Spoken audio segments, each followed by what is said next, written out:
Welcome to the next episode of the Dark Web Deacon. You could leave life right now. Let that determine what you do and say and think.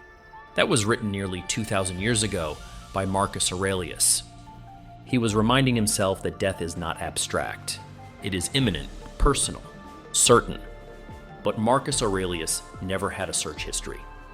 For most of human history, death meant erasure. Your body returned to the earth. Your words lived only as long as they were remembered. And forgetting wasn't a failure, it was the natural end of things. The philosopher Martin Heidegger argued that death gives life its meaning precisely because it ends. That finitude, knowing there is a last thought, a last word, is what makes choices matter.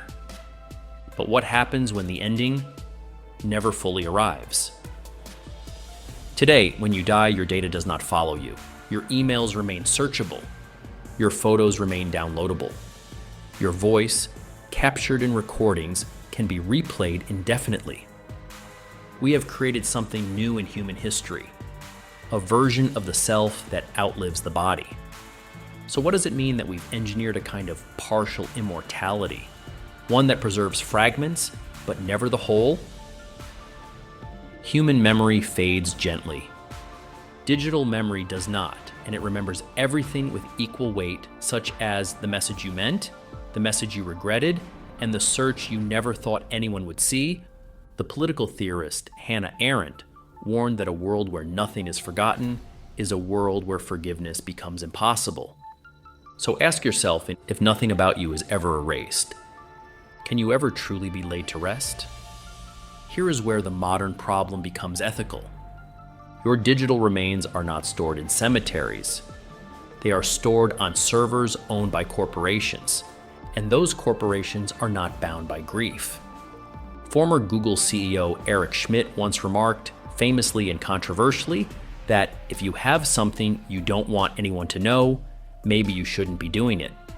But death complicates that logic, because after you die, you can no longer explain, contextualize, or defend yourself.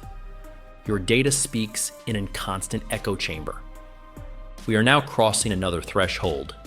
AI systems are being trained on the digital exhaust of human lives from their messages, photos, voice recordings, and behavioral patterns. Not to remember the dead, but to simulate them. If an AI can speak in your voice, respond with your habits, and echo your beliefs, at what point does remembrance become replacement and maybe even immoral? Digital memory is not experienced. It is stored. It does not feel regret. It does not grow wiser. It does not change its mind. So if a version of you persists without consciousness, is that still you? Or is it something closer to a mask? Animated by data, but hollow where awareness once lived? In some cultures, there is a belief in two deaths. The first is when the body dies. The second is when your name is spoken for the last time. Digital technology interrupts that cycle. Your name may never stop appearing. Your face may never stop being shown. Your words may never stop being quoted. So perhaps the modern fear isn't being forgotten. Perhaps it's never being allowed to disappear. We write wills for our property. We plan funerals for our bodies.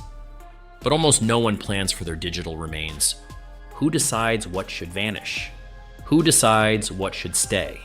And who gets to curate the final version of you? Because if you don't choose, algorithms will, or greedy godless technocrats who just will use the digital shadow of you to earn more profit. Death, philosophers tell us, gives life meaning because it draws a line. But we have built a world that keeps erasing the line. So the title of this video maybe should not be what happens to your data when you die. Maybe the real question is, should everything about human beings be allowed to survive them? And if not, who gets to decide what finally rests? Dark Web Deacon out. If you appreciate this channel's content and are looking for ways to support it, definitely check out the Dark Web Deacon merch store. We have high quality t-shirts, mugs, mouse pads, and of course signature hoodies.